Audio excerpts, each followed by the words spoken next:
రాజమౌళి లాంటి డైరెక్టర్స్‌కి మనకి తేడా ఏంటో తెలుసా? వాళ్ళు నమ్మిస్తారు. మనం నమ్మేస్తాం. వాళ్ళు తమ బుర్రని స్మార్ట్‌గా టూల్ లాగా వాడుతూ ముందుకెళ్ళిపోతారు. మనం వాడకుండా ఇక్కడే ఉండిపోతాం. అక్కడికెళ్ళం. I'm telling that. ఆయన తన ప్రతి కొత్త సినిమాకి క్రియేటివిటీ పెంచుకుంటూ రోజు రోజుకి లెజెండరీ అవుతుంటాడు. మనం ప్రతి రీ రిలీజ్‌కి కొత్తగా ఏం రీక్రియేట్ చేద్దామని చూస్తూ ఉంటాం. దేని గురించి మాట్లాడుతున్నానో అర్థమైందనుకుంటాను.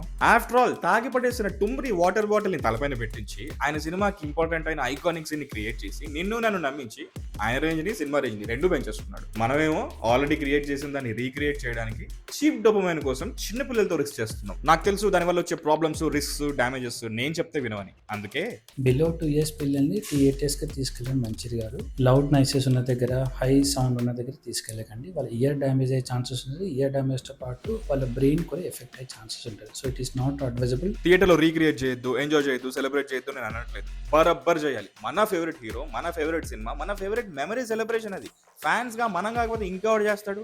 కానీ కొన్ని గ్రాంటెడ్‌గా తీసుకునే ముందు కాస్త జాగ్రత్త అంటున్నా. ముఖ్యంగా క్రౌడెడ్ ప్లేసెస్‌లో, కేఓస్‌కి ఛాన్సెస్ ఎక్కువగా ఉన్న ప్లేసెస్‌లో ఇంకొకరి హెల్ప్ లేకుండా సేఫ్‌గా ఉండలేని ఏజ్ వాళ్ళతో కాస్త జాగ్రత్తగా ఉందాం. అసలే బయట ఫైనల్ డెస్టినేషన్ ఎనర్జీ నడుస్తుంది. ఏ గుడ్ మెమరీ ఎప్పుడు బ్యాడ్ మెమరీ అవుతుందో చెప్పలేం. Bengaluru bus incident, Chevella bus incident, Srikakulam temple stampede మంచికి పోతే చెడవుతున్నాయి. ఇక థియేటర్‌లో ఫ్యాన్ వార్స్ అంటావా?